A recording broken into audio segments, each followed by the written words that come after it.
Ariel Helwani is fired up, and now he's revealing behind-the-scenes details the UFC probably hoped would stay quiet. A lot of people asking me, why do you hate Jon Jones? I don't hate Jon Jones. I've been covering Jon Jones since his UFC debut. We've had many chats, some on the record, some off the record. I just have to keep it real and tell you about, how I think things are going down here. And it's not great.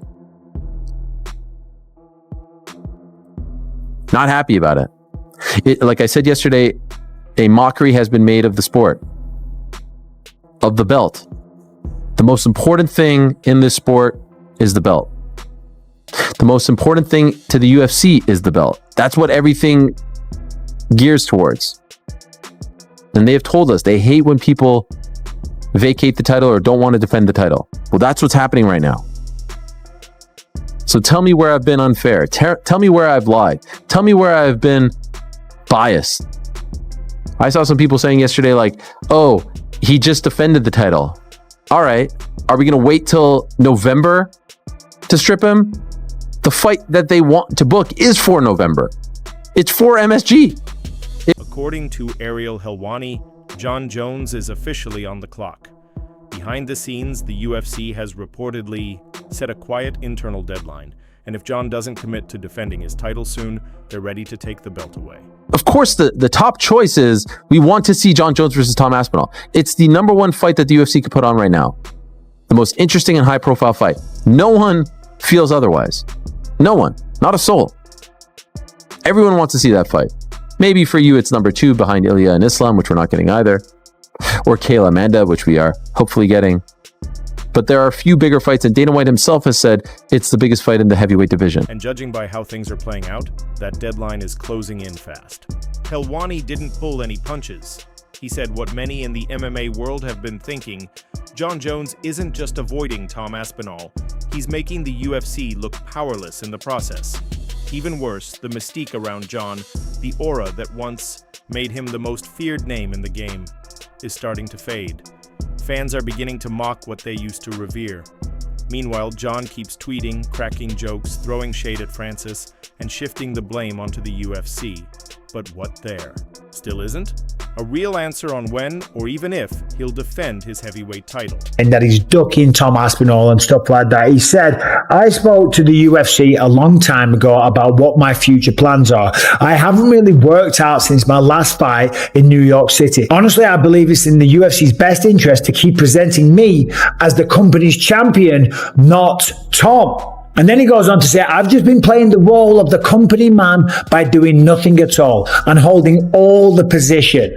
And truthfully, it's been incredibly lucrative. I've made more money off of Tom being the interim champ than Tom has himself. It sucks to see the rest of the division get slowed down like this, but that has nothing to do with me. I don't pull the strings. Well, it does have everything to do with you, Jon. You are the champion and you're the guy that should fight, that should defend or vacate. Tom says, I will not be fighting Jon Jones. You would know that he is retired. I'm the undisputed heavyweight champion of the world. Tom comes out and says that he is the undisputed champion. There was one tell later in the interview. I said, all right, Tom, let's say you're a matchmaker and you have to match up Ciryl Gane. Do you think that Ciryl should fight for a championship? There's 2 of them out there right now. And this was the most interesting part of the interview for me. And all I'm doing is trying to play poker with Tom. I'm just looking for a tell. And he said, no, I don't think he should be fighting for a title next. He emphasized which left a massive impression on Daniel and I that Tom is fighting Ciryl next, but that Tom doesn't agree with that booking, that it should have gone to somebody other than Ciryl.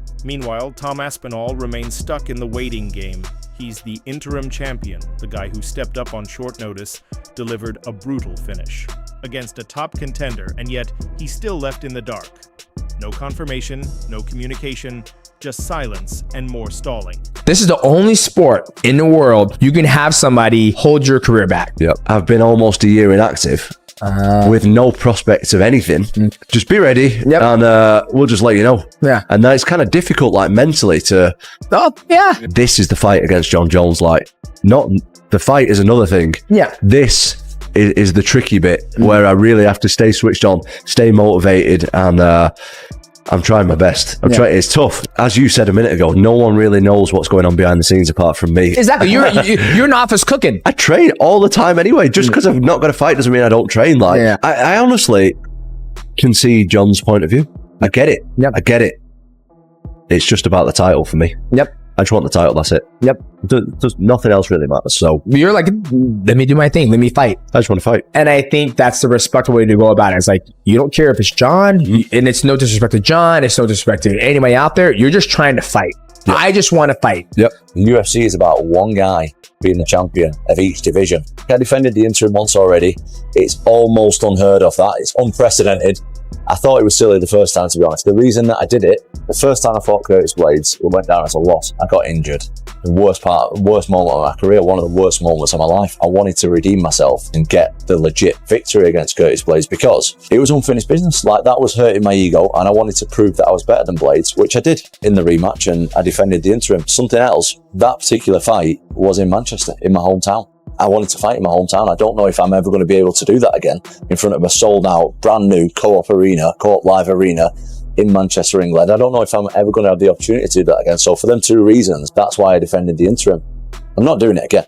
Like, I've cleared out the rest of the division, undisputed, and that's it. I deserve a shot at being known as the best heavyweight walking around on planet Earth. It doesn't matter on the opponent, undisputed net. Stupid. I have no idea the reason why the UFC don't really want Tom to fight anybody else other than Jon Jones. And, you know, they're saying, stay tuned. That's the message they wanted Tom to give out to people. And we had the meeting with Hunter. And they're going to try and fix the fight with Jon Jones, but we're still in April now. Still waiting for this guy to say, I'll have a fight or I'll not have a fight. And I don't really understand that. He's a fighter who should be having fights. Why is he just still sat around not giving an answer as to whether he's going to fight or not? Tom's done all he can do. You know, he's fought in the middle of the night to defend an interim. He fought for an interim because the fight was on for him to do an interim and he couldn't turn it down. And he won that. What else can he do? And the headlines keep piling up about Jon Jones doing everything except fighting. It's no longer just frustrated fans, media outlets, fellow fighters, former champions, even high-profile voices like Ariel Helwani are all turning up the pressure, demanding answers from the former pound-for-pound king. If you're not going to fight Tom Aspinall, just retire, mate, because he's been holding up the heavyweight division for the longest time, not just with inactivity, but also ridiculous, wasteful, pointless fights like that Stipe Miocic fight. And the UFC desperately needs stars right now, when we've got one in Tom Aspinall, but we're not doing anything with him. He's not being allowed to fly the way he should do because this guy's ego won't allow it. You say he doesn't want to retire, even though he's got an interim champion that he should be dealing with if he wants to remain champion. He's like, Lord, just strip me. I'll still fight anyway. He clearly wants to carry on fighting, in my opinion. He just doesn't want to fight the most dangerous, threatening man for him in the UFC. And the way he's going about avoiding that fight and the way he's speaking right now, it's so disrespectful, not only to the UFC, but to every single fan he's got left. Like I said, I think we've been on top of the story from the beginning. And what did I say to all of you? What was it? 2 months ago now? 3 months ago? They got him the money. I'm not even going to call it fuck you money because as I've said from the beginning, he always deserved millions upon millions of dollars. It's not fuck you money. It's what he's owed. It's what he's worked to achieve. But, you know, there was a back and forth. They got him that money. They finally got him that money. And he said yes. And then he said no.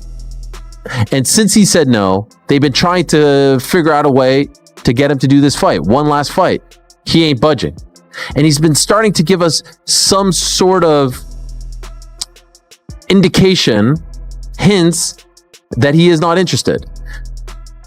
But right before 316, he gave us many indications. And when I say not interested, I don't mean not interested in fighting. I mean not interested in fighting Tom Aspinall specifically. The move that they should do, though, the UFC, is Francis versus Aspinall. That's the one thing that will soften this blow if it doesn't come to fruition. People will lose their minds. If it ends up being Aspinall versus Gunn, it's going to be a little deflating. But that's the best way to get back at Jon here.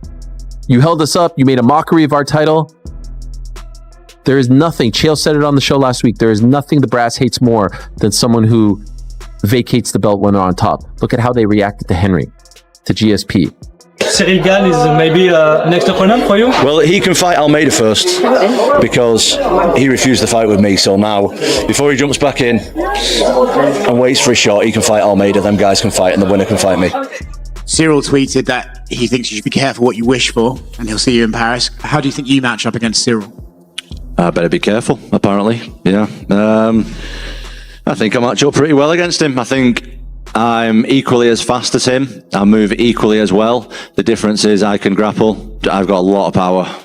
And I think that's pretty undeniable at this stage of my career. I've got a lot of knockouts on my record, mate. I have to touch you once, and I wasn't even throwing heavy tonight. I thought it was going to be a 5-rounder. I didn't mean to knock him out. I was pretty sure that was going to be a 5-round fight tonight, and just takes one shot, mate, at heavyweight, especially with me throwing him. Tom Aspinall's the guy. He's the guy. Dana White says I'm his man. We love that. We love that on the channel. And what about Francis Ngannou? You having him? You want some? The day that I start ducking out of fights and turning opponents down and stuff like that is the day that I'm going to retire. So, as I've always said, and you can ask any promoter I've ever worked with, any guys at the UFC, I'll fight anyone, I'll fight anytime, and I'll fight anywhere. Never turn down a fight in my life. Never will. The day that I start thinking about turning down fights is the day that I'll retire. So to answer the question, whoever they want me to fight is who I'm going to fight. Because this isn't how champions carry themselves. This isn't what the greatest of all time is supposed to do. And it's definitely not what the UFC heavyweight division deserves. Instead of stepping up, Jon Jones is dragging things out. Instead of facing Aspinall directly, he's sidestepping the conversation, joking about vacating the belt, hinting at fantasy matchups and posting vacation clips from Thailand. Meanwhile, Dana White is left fielding questions with no concrete answers and no real leverage to push the division forward. It's a conversation we've had many times now, the Tom Aspinall, Jon Jones fight. It's a bit different now, right? Because Jon's been tweeting a lot about the fact that he's told you his plans, he's ready to vacate the belt, and all the rest of it. He said he's ready to vacate the belt? He said he doesn't care if you strip him, he would vacate it. Crazy. Yeah, I've been busy. I haven't been keeping up with the gossip. He comes back. He's either back today or came back yesterday or whenever he was in Thailand. So he's home. We'll be home tonight, Tuesday. We'll figure this out. But if he doesn't fight Tom Aspinall and he does walk away, do you think he's ducked him? Tom Aspinall's the guy. He's the guy. Listen, if the guy wants to retire and doesn't want to fight, nothing you do. I didn't want Habib to retire. I thought DC should have stayed in it longer. So it's none of my business. I'll do what I can to make the fight if we can. If he's talking that crazy, I didn't realize that. It was kind of crazy how much interest Jon showed in the Francis Ngannou fight. Like there was some tweets going back and forth. What would happen if he came to you and says like, I'll fight, but I won't fight Aspinall, I would fight Ngannou? Would you even be interested in that or no? I don't have Ngannou under contract. Yeah, Aspinall's the guy. Right. If you were put in the position, would you maybe try to get Ngannou back in their contract or no? Probably not. Clarify, you said that Jon agreed to fight Tom, yes? Jon agreed to fight Tom? No, you just said that. Before I got the last answer, you said Jon agreed to fight Tom, yes. So you have to fight Tom. Right. Yeah.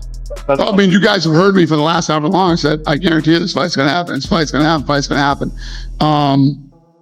You guys told me the crazy shit that was going on Instagram and all these other places. But yes, I've been saying Jon is going to fight Tom. So some rumors out there that you guys had offered him his money and put it down. Unless you hear it come from here, or we put out a press release, won't believe any of this bullshit. But yes, Jon agreed to fight Tom.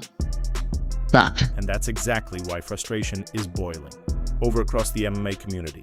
Some fans argue Jon Jones is simply safeguarding his legacy, that he's earned the right to walk away on his own terms, that he owes nothing to the division or to Tom Aspinall. But the tide is shifting. More voices are saying the opposite, that Jones might be hesitant because the new generation is catching up. That Aspinall's speed, power, composure, and drive could be too much for a version of Jon who may no longer be at his peak. An idea. He was the one who delayed till Francis was out the fucking door. He could have fought Francis a long time ago. If he'd just taken the chance of going up the heavyweight earlier, we could have had him versus a prime Cain Velasquez. Cain Velasquez was 240. Jon Jones is 260, 265. And you're telling me Cain Velasquez was too big for him? What a load of shit. Stipe Miocic could have fought him in his prime, another one who was no bigger than Jon Jones. So when he's giving it the big and being like, oh, well, people always think someone's going to come and dethrone me. And yeah, I get the narrative. That was the way at light heavyweight. There was always that next guy coming up. But you ain't never fought an animal like Tom Aspinall, who is as quick on his feet, who has the speed that he does at 260 pounds, who has the heavy hands that he does. You have never been in there with a beast like that. It's just not happened. I'm not saying that means Aspinall wins, but for people to do the Tyson Fury thing of going, oh, well, he's always won, so therefore he always will win. Let's be honest. The pressure is mounting quickly. If the UFC decides to strip Jon Jones of the title, it sends a clear message. No one, not even a legend, is above the championship. But if they don't take action, it sets a troubling precedent. That title defenses can be delayed indefinitely, that careers can be put on hold, and that one fighter's legacy can hold up an entire division. When you're an interim champion, they only make an interim champion when the champion cannot defend the belt. So for Jon Jones, he couldn't defend the belt because he tore his pec muscle. So the interim champion means he should be fighting the champion right off the bat. That's not the case with Jon Jones, right? Because Jon Jones is going to fight Stipe Miocic. So the interim champion is supposed to sit there and wait. But by law, in like the regulations, once Jon Jones steps in the cage, he is stripped of his interim champion because the champion has returned. There is no longer for interim champion. What is the point of having an interim champion when the champion is ready to fight? Tom Aspinall hasn't been saying much lately, but that silence speaks volumes. He's not out chasing headlines or stirring drama. He's in the gym, staying ready, letting his work do the talking while the MMA world continues the conversation for him. Nah, man, Jon's retired. What are we talking about, guys? This is, Jon, you guys don't follow Jon on social media? I don't follow him on social media. He said that. No, me too, actually. Me too, but the guy is living his best life. He's had a fantastic career, we all know. We know Jon's a religious man, so I want to say God bless him moving forward in what he does with his life and his career. And, you know, we move on. We move on. I'm the undisputed heavyweight champion of the world. I'm ready to take on all comers, get this division moving again. Us guys have been waiting around too long. You know, the contenders are getting sick of it. Everybody's getting sick of it. Even the fans are getting sick of this stuff. So Jon's retired and it's time that we move on. So now the question is clear. Will Jon Jones finally step up and face Tom Aspinall? Will the UFC take charge and bring clarity to the division? Or will Jon continue to stall, leaving fans, fighters, and the promotion in limbo? The clock is ticking, and it's getting harder to ignore the sound.